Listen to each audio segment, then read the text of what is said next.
now from Hollywood, California, the horror capital of the world, the Boulet Brothers, Creatures of the Night.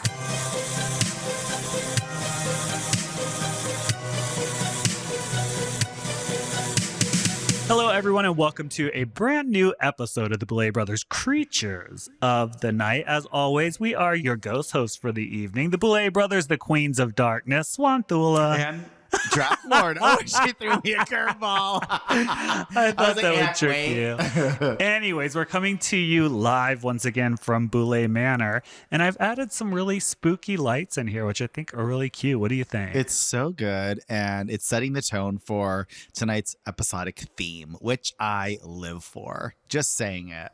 Go ahead. Witches and weapons. Two of your favorite things. Totally.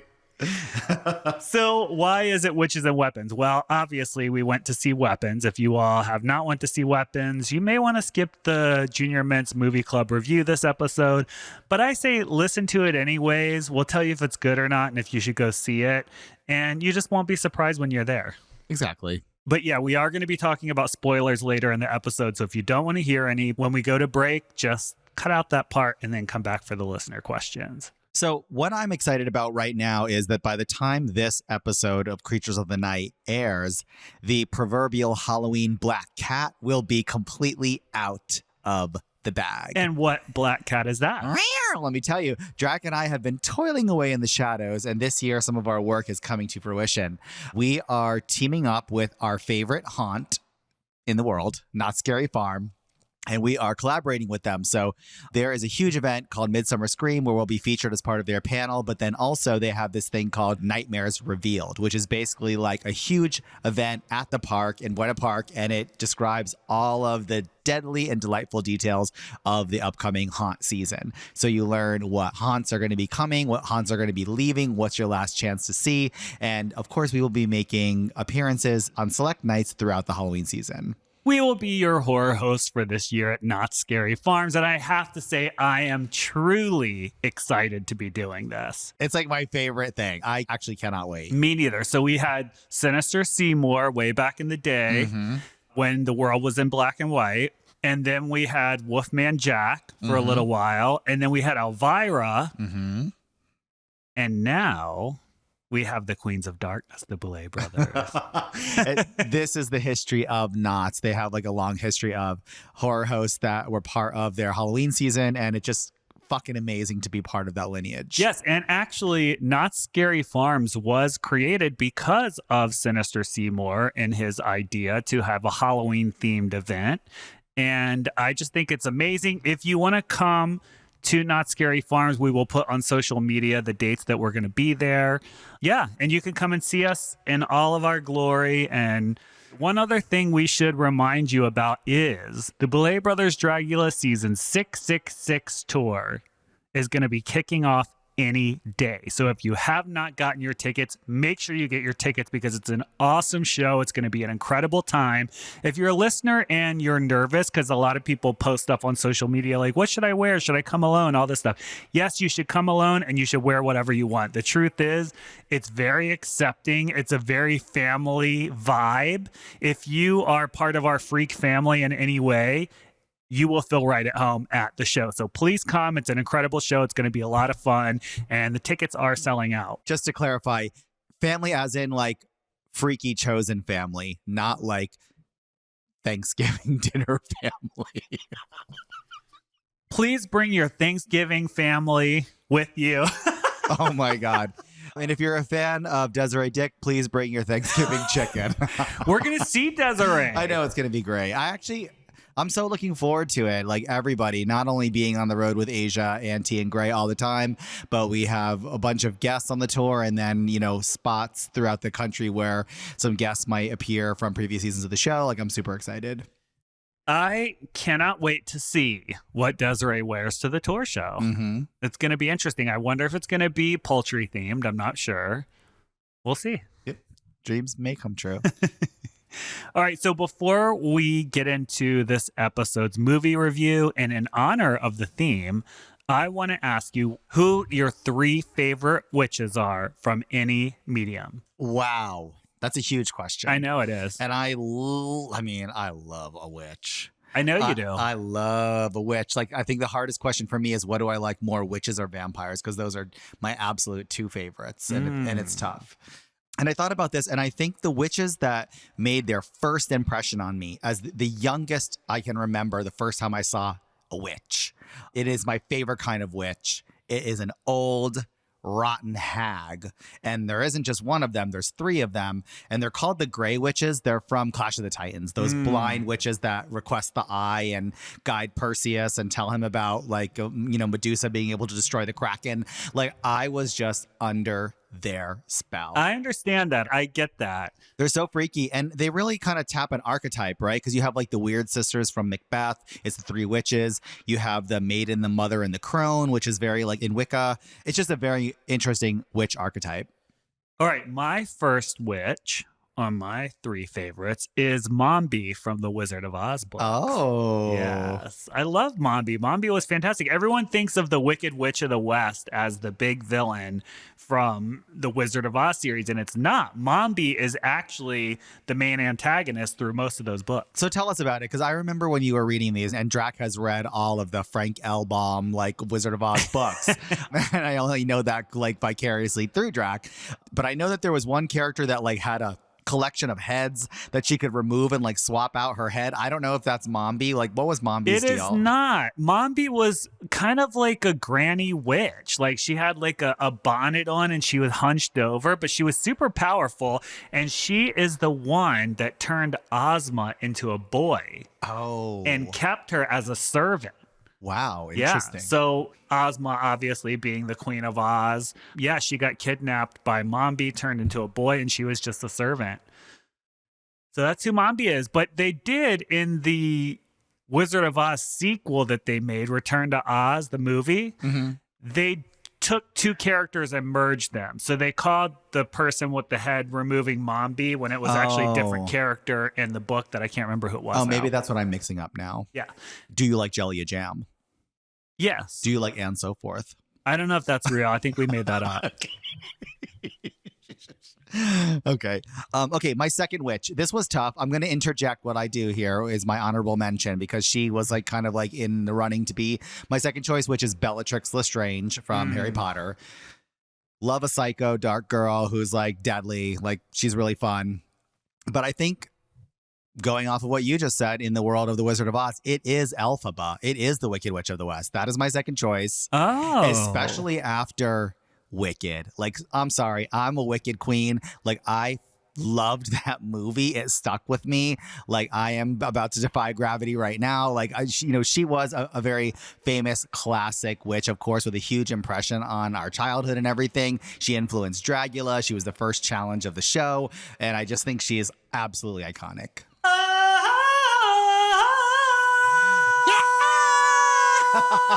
Amazing. All right, my second favorite witch. Tell us, Drac Murder. Is Evelyn from the Masters of the Universe. The 80s filmation version, not the yellow-skinned one from the toy version, or the new one, the 80s filmation Evelyn. Oh my God. I can't believe Evelyn didn't come across my mind. What a great choice. What a great bitch. Like, oh my God. You know how I live for Evelyn. Anytime that you take your wig off and you have your regular hair on, you look like, when you're in drag, not normal.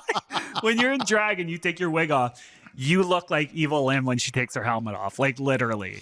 I know, and I live. Like, I look in the mirror and I'm like, yes, Skeletor.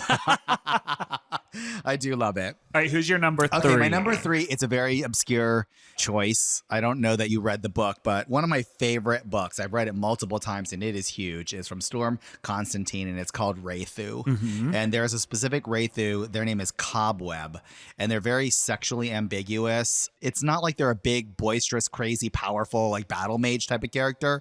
Her power is very subtle and gentle. Like she's kind of a healer, but she's got like great spiritual power and she influences all of the events around her. Like people say she's aligned with strange forces, and I just was obsessed. Interesting. That's a good choice. An unusual one, but not as unusual as my third choice. Let's see. My third choice is Chlorhydrus from the Smurfs. Do you remember her? Only because of you. You do remember what she looks yeah, like? because she's plant-like, right? No, like she's I'm going to show you. Please bring her up. I thought she was wearing green. Nope. Let me show it to you. And anyone at home, you can Google this. I see her. She's wearing purple. I get it. Yeah, there she is. Totally. I know. I don't remember her. I'm thinking of something else. Chlorhydrus was fierce, and she was much more powerful than Gargamel, and I think more powerful than Balthazar as well. Interesting. You know, it reminds me of a cartoon witch that I absolutely loved, and I think her name was Broomhilda, the one from Bugs Bunny. I almost put her on my list because she is so major. Like, and talk about a granny hag. Like, crooked nose, witch shoes, everything. I love it. So I have an honorable mention since you started that trend on the last episode. My honorable mention is Meg Mucklebones, who was also mentioned on the last episode, which is a character from Legend, the film Legend, fantasy film. Yeah. A literal swamp hag. If you all at home have not watched Legend yet, after how many times we've talked about it, you can't come to the meet and greet. Yeah. Just kidding. You can. But you have to bring me a gift. So think about the presents that you'll be bearing when you come to the next meet and greet if you haven't seen the movie Legend. And think about that while we're on this quick break. We'll be right back. I'll accept all vintage Halloween items. Thank you. And antiques. Bye.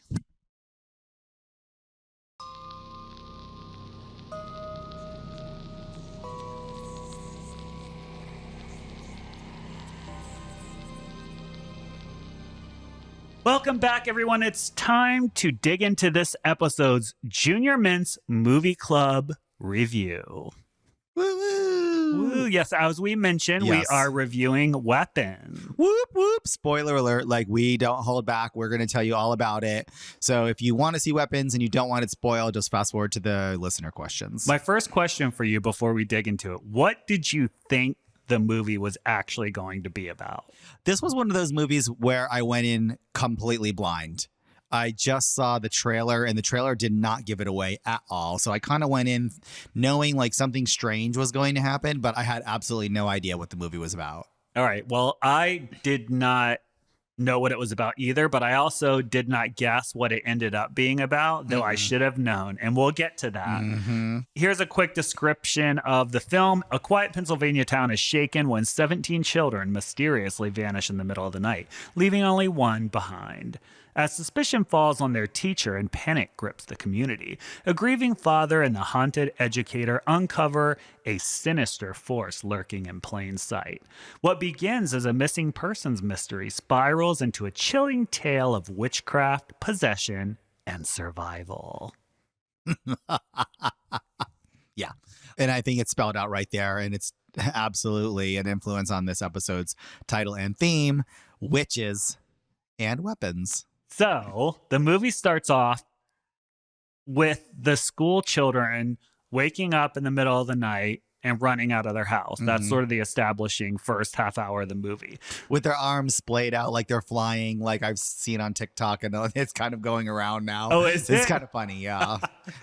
I didn't think it was very scary imagery. I was like, okay, so what? You know, like, I know, what did you think? No, I thought it was eerie. It was thought-provoking. It wasn't scary until we saw the gay teacher, the main character's friend, whose face is like covered in blood and eyes bulging out of his head. And he was doing the flying move. That one, I was like, okay, now that's scary. Now that's terrifying. Absolutely. Just moving back a little bit, third grade class, all the students in the classroom disappear except for one. And then the teacher is left there, her character's name is Justine, played by Julia Garner. And the whole town turns on her. They hate her. They're like, you have to know what happened to these kids, because the kids just disappeared. Like, they ran out of their house, ran into the woods, and then no one ever saw anything of them again. So they're blaming her and sort of harassing her. And it's that part I thought was a little scary, actually. What did you think of that? I thought when that seed was planted, this was going to grow into maybe home invasion. The town would kind of lynch her. I wasn't sure where it was going to go, but I felt her being threatened, and that made me feel my feelings as an audience member. Yeah, it was very witch hunt. Yeah. I mean, literally, their families are at like a town hall meeting and the teacher is there. And one of them gets up and is like, I want to hear from her. Like, what did she do to our kids? You witch. And then, like, the next day, the big word witch is painted across her car. And she has to drive around for the rest of the movie like that, which I thought was kind of fun. Yeah. It's kind of ignominious and embarrassing, but also kind of cool. Totally. I agree. Yeah. So then we come to start following the one kid that was left behind, which is Alex. Right. And so the teacher keeps trying to follow him and talk to him, but the principal and everyone's like, you can't talk to him. Like, leave him alone. You're fired. Get out of here. And she does follow him back to his house, and it's bizarre. Yeah, like, and he basically is like, get away from me, stop following me. He ran from her. And so all of the house's windows are covered in newspaper, and the parents are sitting in the living room like they're dead bodies. Like catatonic, sitting up but not moving at all. Right. Really eerie. And at that point, I was like, I don't know what is happening in this movie at all. I like that they attempted to address the whole newspapers in all the windows, because that was very strange to see that. Like, this is a place where a family lives. Like, why are all the windows blocked out? But because Alex was the only survivor of that third grade class, that it was like, oh, all of the photographers and all the journalists, and they're kind of always swarming the house, so they blocked everything out. I was like, okay, I can buy that. But I mean, fast forward, like, to just cut through a lot of the details, because I don't want to spoil the entire movie. I'm just going to spoil the big part of the movie. Yeah. You find out that this whole thing, these kids disappeared, all the things happening in town, all this is happening because of this Aunt Gladys that came to stay with Alex and his family. And she was a witch. She was a granny hag from hell once again. Absolutely. It's fucking uncanny. When it showed, and then she had the wig, which I live for the wig, but then when it came off and she was like kind of bald with little flyaways as hair and falling apart, I'm like, oh my God, she's a hag. She's a granny hag. Yeah, so you find out she is dying and she came to stay with the family. She used her magic to control Alex's parent. And then she also used her magic to get all of the children to come running to their house. And they've been in the basement. So that's where she's storing the kids. And I guess she's draining their life to get better or something like that. I think it's something like that because she is terminal. That's why she comes and lives with Alex's parents in the first place. It's like Aunt Gladys. We don't even know her that well. And she moves in and she's so weird. And the look is just through the roof outrageous, which I kind of live for. It's sort of iconic. Like, you will remember that character once you see it. Yeah, you won't forget Aunt Gladys. I feel like she's going to pop back up in other things, like in pop culture for sure. Oh, I hope so, because it was kind of great. I mean, I don't think it was like the most complicated story. I don't even know if it was necessarily like the scariest movie I've seen, but I remember walking out feeling like that was fun. Yeah. Like, I loved the peeling back the layers and then finding out, oh my God, it's just a straight up witch. And she's doing things like controlling people, binding them, like influencing the entire town and the whole town's energy because of her presence there. And causing them to kill each other in really interesting ways. The moment that you mentioned earlier, we can go back to it, is when the teacher is at the gas station and she's arguing with somebody, and you see the principal from the school, her friend, just running full blast at her, which I've always thought was scary. If someone was trying to kill you or do something to you and they were just full blast running towards you and surprised, that would be scary. I think. Absolutely. And the fact that he runs into the streets, and this is like a 4-lane street, it's a big street, a huge intersection, doesn't look left or right at all, just like beelined it directly for her. I always get nervous when they cross the street because it's kind of a classic trope in a horror movie. Yeah. Like that, the van that splatters them or whatever. I think it just adds an extra layer of tension. I thought for sure he was going to get hit by a car too. But what happened was scarier because he jumped on top of her and started choking her to death, and he wouldn't stop going. So yeah, I simplified the story a lot, but I'm going to say I really enjoyed this film. I think it's great. I think people should go see it. It's not groundbreaking or anything, but to me, it was enjoyable, it was creative, and it was fun. Yeah, I agree. And I can't recall the creator's name right now, but I know that he was also the creator of Barbarian, which was my favorite horror movie from 2022, which also had a weird witch hag type character underground. As all horror movies do. All good ones anyway. I just can't believe it, though, to this day. Like, we've talked about the granny trope. Yeah. And how people are like, I don't know, I guess they're terrified of grannies, but it still surprises me. I'm like, again? I know. Again, another granny. I'm like, what is happening? But you know what? I actually kind of love it. Like, I think that maybe one of the scariest things in pop culture's psyche is an aging woman, right? You hear about that in like Hollywood and everything. It's like, it's like the worst thing if a woman shows her age. But I think, as you know, Drac, and I don't know that many people know, I love a granny. Like, I love an old, fierce woman. Like, if you're fierce and old and just distinguished and powerful, and I don't mean you're dressing like, you know, Devil Wears Prada. Like, I love a granny like in a babushka. Oh, yeah. Love a granny. I love a granny. Yeah. I think you kind of want to be a granny. I kind of do want to be a granny. I do. Well, one day you might be, but, you know, if you stop eating children, it'll happen. It'll progress. There was something that I really enjoyed about weapons. Actually, let's say two things. One was I had a problem. I had a problem with that machine gun floating over the house because it was never explained. Describe to the audience what it was. So they're trying to peel back the mystery, and one of the missing students' fathers is kind of trying to triangulate which direction his son ran in compared to which direction other people's children had run, and trying to calculate, where do those trajectories cross? And it's at this house. And it's actually correct. This is Aunt Gladys's house. She's inside the house. But above the house, you see in the dark storm clouds a gigantic image of like a machine gun, and it's kind of rotating, and you're like, what is that? That was my biggest problem with the film. Although I think it wasn't a problem, it was my biggest question. I can't remember, though. That could have been in the dad's dream, which if it was in the dream, that makes sense. But I don't remember. I'd have to go back and watch it again. Wow. Okay, maybe you're right. You're right. If it was in the dream, I'm like, that kind of makes sense. But if it wasn't, I'm like, we can accept that. Totally. I was like, you were going to go a different route with this movie and forgot to erase this or something. I don't know. Well, the thing that I was going to say that I loved about this, and this is something that I think the creator did over and over and over again, including naming the movie Weapons, because it's really about this witch weaponizes people. She takes a snippet of their hair, wraps it around a twig, snaps it, rings a bell, and she basically controls them completely and weaponizes them to go out into the world and kill who she wants dead, which is kind of genius. Yeah. But the thing is like the creator stated the obvious right out of the gate. It's called Weapons. Like, we see the character getting the blame at the beginning, the teacher, the third grade teacher.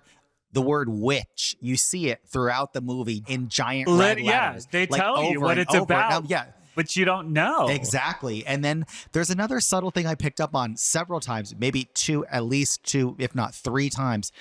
In the background on TV, in a scene that wasn't really focused on the TV, it was like National Geographic talking about parasites.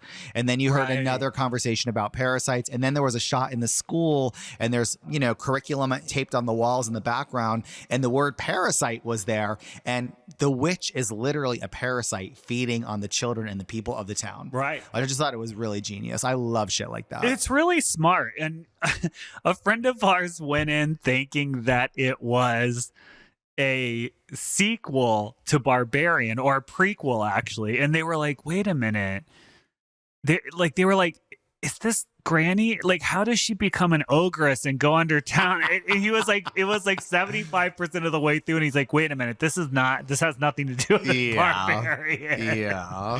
How many claws up do you give this film? I would say I give Weapons 8 claws up. I am giving it 7.5. I thought it was smart. It was creative. It was cool. I liked it, and everybody should go see it. And hi, there's a granny witch. That's major points for me.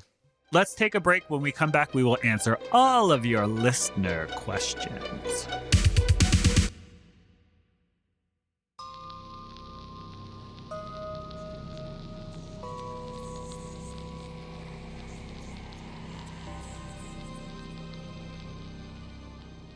Welcome back, my darlings. It's time to reach into our bag of listener mail and answer all of your burning questions.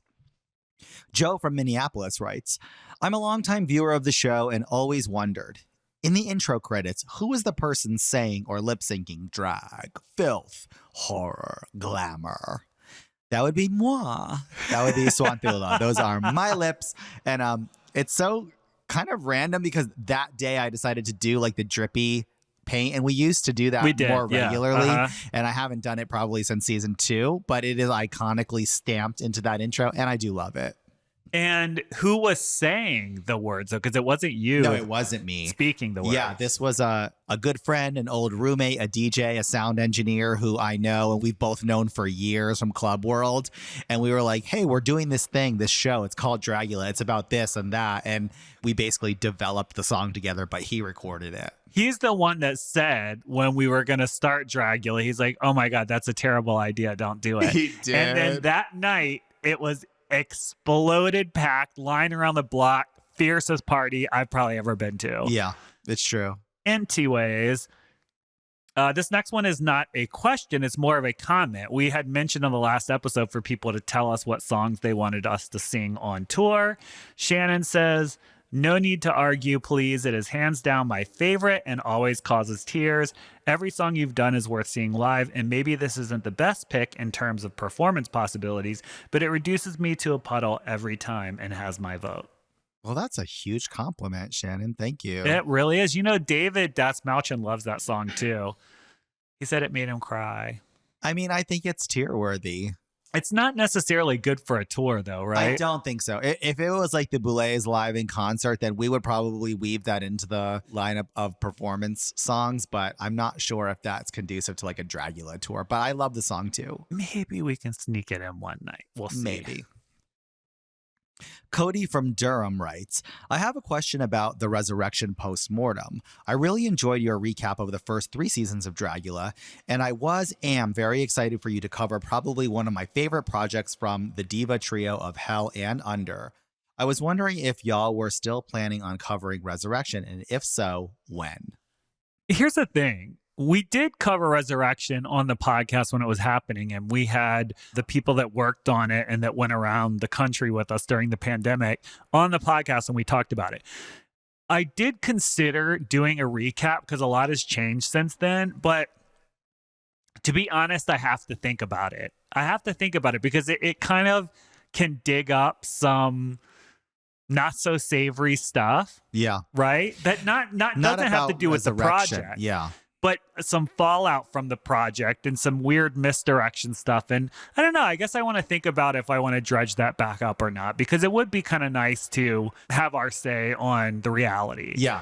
God, that's so enticing. Yeah. The unsavory details are not about Resurrection. It's not really about the Resurrection cast or our experience. It's about the people around and their opinions of what we were doing. Right. And I mean, everyone loved Resurrection. Oh, yeah. No, Resurrection was... Shudder ended up buying the show from all those networks. And what a time capsule of strange, just craziness where the world was. I remember that so vividly, deciding to do that. And it was kind of dangerous, too, because COVID was like in full force. There were no vaccines. And it was like the 5 of us in a van, like just driving all over the country. Yeah, it was crazy. There's a lot of stories there for sure. Sean from Austin asks, in the creative process of making exterminations, have you ever had to modify any for being too extreme? What are some that did not make the cut? Branding. I'm sure. Yeah, we talked about we were going to brand someone, and I was just like, oh my God, I can't cross that bridge. There's something that just seems, I don't know. It doesn't sit well with me. Sizzling skin. You're betraying that we looked into it. Oh yeah, we seriously pretty considered deeply. It. Yeah, but they say it's not as painful as other things. Yeah, I guess it severs the nerves really fast, right? But that's it just that's sounds what the guys said. Yeah, I don't know. I'm not into that. I'm not into that either. Scarification is another one that who knows? Maybe you'll see that one. I've wanted to light someone on fire somehow in like a fire retardant suit, but we can't swerve into that like stunt lane because it's like insurance and all kinds of crazy stuff. Well, yeah, I'm not gonna spoil anything for anyone. There was a few stunts recently, but you know what? in due time. I don't know. I can't think of any other ones that maybe we had to alter or just couldn't be done. I wanted to throw someone in the ocean at night. Remember that? Like, Yeah. I wanted the boat to drive out in the ocean. They had to jump out, and then we drove the boat away and left them there. But then we thought, what if we can't find them? You just didn't think it through. I mean, honestly, I didn't think of that as the problem. It was all of you guys that were like, a little head bobbing in there, even if you put a light on them, like, you know, are you really going to be able to come back and find someone in the middle of the ocean? And I guess probably not. Yeah. But that's why we're a team, right? Like, you're there to push and I'm there to pull. It's still terrifying. I mean, can you imagine that? And I bet Oh my God. Dark water is like a fear. But dark water at night with no one else around or no boats or anything, that's going to be pretty scary. How about the Pirates of Dark Water? Do you remember that cartoon? I don't. What was that? It was so good. Really? Google. You'll have to, when y'all are looking up chlorhydras, look up the Pirates of Dark Water. I'll look it up. Daniel writes, when you were doing postmortems on the earlier seasons of Dragula, you talked as though you were going to also do a postmortem on Resurrection, but it seems like you've moved on to other things. Are we going to get that last little bit of tea? Resurrection is fantastic, and I think it deserves the same treatment as the regular season episodes. Damn, I can't believe there's two that revolve around Resurrection. There was more than that. Maybe A bunch we'll of have people to do wrote it. Yeah. Maybe we'll just have to do it, and we'll have to spill the dirty details and all of our feelings, because here's what happens in the world. Here's what happens in the world that we've created. We are responsible for a lot, and we do our best to cover everything. But at the end of the day, people are free to voice their opinions about us as people, what we've done, what we do, how we treat others, and all of that kind of stuff. And it's not always nice.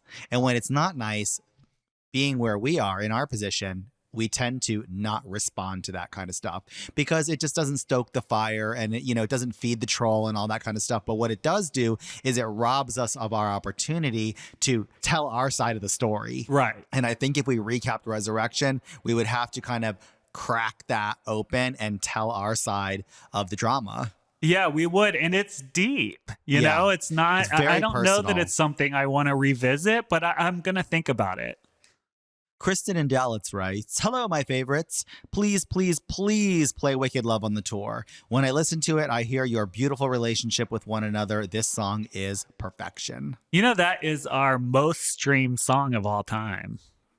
I think that's so cool. And it was one of, if not the first one that we featured on the show. Yeah, definitely.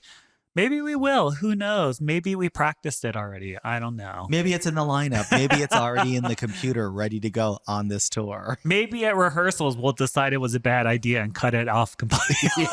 Maybe if my voice cracks again the way that it did tonight in rehearsal, we might take it off the list. Casey asks, with all the projects you seem to be birthing, do you expect to be doing any film projects for the big screen in the future?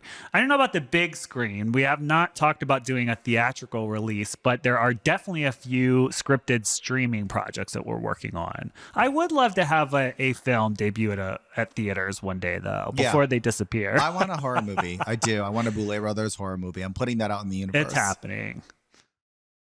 Birdie writes, on the most recent podcast, you mentioned other podcasts that you listen to. What are some of the ones you recommend to your listeners? Okay. They're not ready. This is a betrayal of everything I stand for. Okay, I'm going to talk about a couple of them. I love Things You Missed in History. And when was the last time you listened to an episode of that? I tried to. I used to listen to it all the time. I remember. It was fun all for the a time. while. But that was when they would talk about more like haunted and Or like murder and stuff. And now they're fires in like the circus in like the 20s. Yes, I remember some they cool took episodes. a sharp turn and they talk about really dry, boring, like Franklin Roosevelt shit now. And I don't listen to it anymore. But I used to listen to that a lot. So if you listen to the earlier seasons, it's really good. And then I also love Criminal with Phoebe Judge. I'm Phoebe Judge, and this is Criminal. I love a lot of podcasts, but Now get to the ones that you told the spooky oogie ones now, but get to the ones that you actually listen to religiously. Okay.